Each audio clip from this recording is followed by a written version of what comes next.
Badan kaku? Faktor Uya. Pegal dan cepat lelah? Faktor utuh. Susu kalsium biasa nggak bisa ngalahin faktor U. Minum Entrasol. Dengan ekstrak zaitun dan Profit Formula, bantu penuhi nutrisi harianmu. Entrasol.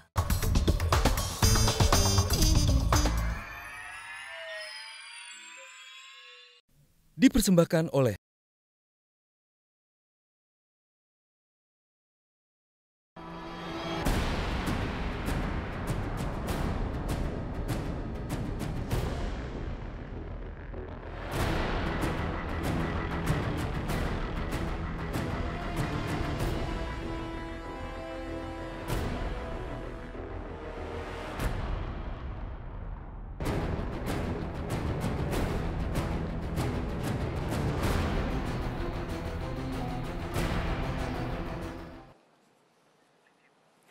Waktu ke waktu, hari ke hari, serangan terhadap lembaga anti korupsi berulang terjadi. Menghadapi serangan langsung juga dikriminalisasi. Hingga timbul pertanyaan besar, apakah memang targetnya meniadakan lembaga ini? Saya undang sejumlah mantan komisioner KPK, Abraham Samad, Bibit Samad Rianto, Tumpak Hatarongan Pangabean, dan Chandra Hamzah. Selamat malam Bapak-Bapak, terima kasih sudah hadir. Selain para mantan komisioner, saya undang khusus juga perwakilan dari lembaga legislatif. Ada Wakil Ketua Komisi 3 DPR RI dari fraksi Partai Demokrat, Beni Kaharman. Bang Beni, terima kasih sudah hadir di Mata Najwa. Terima kasih.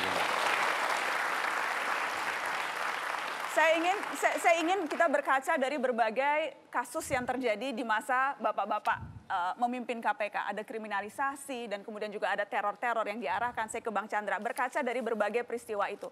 Anda membaca pola serangan terhadap KPK sekarang, apakah memang eskalasinya makin tinggi, semakin keras serangan terhadap KPK, atau ini memang pola yang sejak dulu ada? Ya, terima kasih Nana. Jadi saya hampir yakin bahwa dengan hadirnya KPK, secara umum apabila penegakan hukum dilakukan secara benar, maka akan timbul perlawanan. Itu hipotesa dasarnya. Dan kemudian KPK hadir dan pasti ada pihak yang tidak suka atas kehadiran KPK. Ya. Nah, pihak yang tidak suka ini kemudian mencoba melakukan berbagai upaya pelemahan. Dan mereka sudah lakukan di waktu-waktu yang lalu. Dan saya hampir pasti yakin mereka akan belajar dari upaya-upaya yang pernah dilakukan. Ya. Dan jadi akan semakin keras, kalau sudah belajar jadi akan semakin naik nih. Permasalahan yang lain adalah apakah KPK juga belajar terhadap serangan terhadap KPK. Saya ngasih catatan, ngasih informasi, tepat seminggu yang lalu, kami audiensi dengan pimpinan KPK yang sekarang. Dan kemudian saya sampaikan, tolong belajar dari pengalaman, segera dilakukan, diperintahkan komite asesmen risiko untuk bekerja. Karena dari pandangan kami, waktu itu kita sampaikan pas minggu yang lalu, bahwa akan ada serangan balik kepada KPK. Anda sudah menduga akan ada serangan balik? Feeling aja. Feeling atau memang dengar bisik-bisik atau mendapat info A1 yang boleh tolong dibagi ke kami? Begitu bangun tidur, tiba-tiba saya punya pikiran begitu. Begitu bangun tidur. Saya ingin tahu Bang Abraham Samad atau Pak Tumpak, Bang Abraham. Ya, jadi sebenarnya kalau kita lihat serangan, intimidasi, dan teror itu mulai dari jilid pertama, kedua, dan terus berlangsung. Dan menurut saya intimidasi, teror, bahkan serangan fisik juga itu sudah resiko ya. Sebagai apa ya? Seperti sarapan pagi aja lah. Jadi ketika kita memilih bergabung di KPK, maka kemungkinan resiko yang akan kita terima itu sudah harus bisa diperhitungkan. Termasuk memperhitungkan mata disiram air keras? Semua macam resiko itu sudah harus dihitung sebenarnya, ya. Karena ini salah satu bentuk pelemahan KPK. Oleh karena itu sebenarnya yang terpenting menurut saya bahwa harus ada sistem yang dibuat oleh pimpinan KPK yang bisa memberikan perlindungan maksimal bagi pimpinan KPK dan seluruh pegawai KPK. Karena problem yang ada sekarang ini menurut saya, perlindungan yang ada di KPK itu perlindungan yang sifatnya sangat minimalis. Mulai dari jilid pertama, Pak Tumpak, kemudian Bang Chandra, saya mengalami perlindungan yang sangat minimalis. Tidak ada. Pak Tumpak Anda ada? Nyaris tidak ada pengawal gitu. Pak Tumpak yang paling awal sekarang dulu. lumayan lah, sekarang lumayan. Ya, terima kasih. Kalau awalnya dulu, tidak ada perlindungan sama sekali. Sama sekali? Sama sekali. Pengawal satu dua? Ajudan juga nggak punya kita dulu. Saya datang sendiri ke kantor, pulang sendiri, jam 2 malam. Jadi kalau bicara intimidasi, teror, sejak dari dulu pun, zaman jilid pertama sudah ada. Cuma teror fisik, secara fisik itu memang zaman kami itu tidak ada. Tapi kalau kita ke belakang lagi, begitu ada pelantikan KPK juga, orang sudah banyak yang tidak senang. Sudah banyak. KPK juga mengucapkan sumpah kami ini injury time. Sudah mau akhir-akhir, hampir terlewatkan sesuai dengan undang-undang waktu itu. Jadi saya berpikir-pikir kalau ditanya tadi trennya, saya pikir benar trennya akan Semakin meningkat. Semakin meningkat. Inilah yang kita sebut dulu corruption fight back. Koruptor Begitu. fight back. Pak Bibit, semakin mengkhawatirkan, semakin meningkat. Zaman dulu Anda dikriminalisasi, sempat menginap di penjara, tetapi apakah pernah ada serangan fisik terhadap Anda? Kalau serangan fisik belum, ya. Belum, Pak. Belum. Kalau belum seakan-akan mungkin nanti akan dapat. Ada kalau bangsa dibuntutin orang itu ya. Kita lihat ke belakang ya. Di penjara fisik loh Pak. Oh iya, di penjara Nah, fisik. Kalau di penjara fisik, beliau itu ditahan bersama teroris. Gitu. Saya nemuin dia aja susah. Dipisah waktu itu selnya ya? Dipisah lah, saya kan jenderal kan, jenderal polisi, jadi tempatnya juga lebih bagus. Dia kolonel aja enggak. Gitu. Jadi berbeda. Berbeda.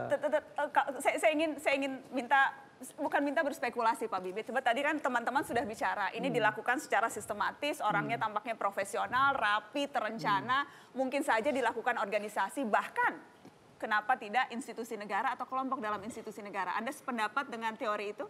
Saya kira begini, korupsi ini terjadi masif ya, di mana-mana ada korupsi. Bahkan saya pernah katakan juga, setiap instansi itu ada korupsinya, sampai sekarang. Ya. Nah, kenapa demikian? Karena bangsa ini sudah sakit moral yang sangat kronis, makanya saya mendirikan GMPK itu. Tapi dijawab dulu pertanyaan saya, Pak, setuju tidak dengan tadi itu, teori tadi? Saya setuju ya, setuju. Hanya masalahnya dari awal juga mereka sudah mencoba untuk mematahkan ketentuan-ketentuan dalam Undang-Undang KPK. Mereka ini Indonesia siapa? itu sangat responsif loh. Mereka itu siapa? Kalau undang-undang itu anggota DPR artinya? Koruptor. Oke. Koruptor ya. Koruptor ya. Karena saya mau langsung lempar ke Pak Beni nih Pak. Tanggapi dulu dong Pak tadi teori dari Haris Azhar, dari Adnan. Apakah Anda sependapat dengan itu? Ini dilakukan oleh orang profesional Pak Heri, Pak Beni? Ya, menurut saya ya, itu harus dilakukan upaya untuk mengungkapkan secara tuntas. Bisa dengan membentuk tim pencari fakta untuk mengetahui apa motifnya, siapa yang melakukannya, dan tujuannya untuk apa. Saya rasa ini penting dan kami jelas meminta Bapak Presiden kalau bisa mengambil langkah yang nyata untuk mengawal KPK ini. Itu satu soal. Yang sekarang belum nyata Pak? Belum, kami belum lihat ya. Yang kedua, apabila memang KPK menangani kasus-kasus mega korupsi, maka semestinya KPK sudah menyiapkan tim untuk melakukan pengawalan terhadap, katakanlah tadi ada satgas khusus ya. Ini kan bisa diantisipasi. Tadi kan sudah diceritakan bahwa ancaman-ancaman begini sudah mulai generasi pertama. Mestinya ada solusi. Solusinya adalah dengan menyiapkan tim khusus untuk melakukan pengawalan terhadap teman-teman di KPK yang melakukan penanganan terhadap kasus-kasus mega korupsi ini. Pertanyaan kami adalah mengapa ini tidak dilakukan? Oke. Kan gitu Pak, mengapa ini tidak dilakukan? Oleh sebab itu, menurut saya sekarang ini itu yang paling penting, Presiden Jokowi harus tanggung jawab. Baik. Dengan membentuk tim khusus, kalau bisa membentuk tim pencari fakta dengan melibatkan Mabes, tapi kontrol langsung.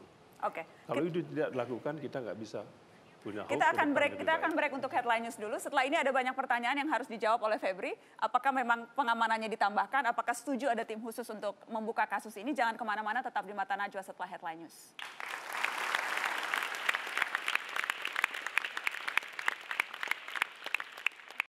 Dipersembahkan oleh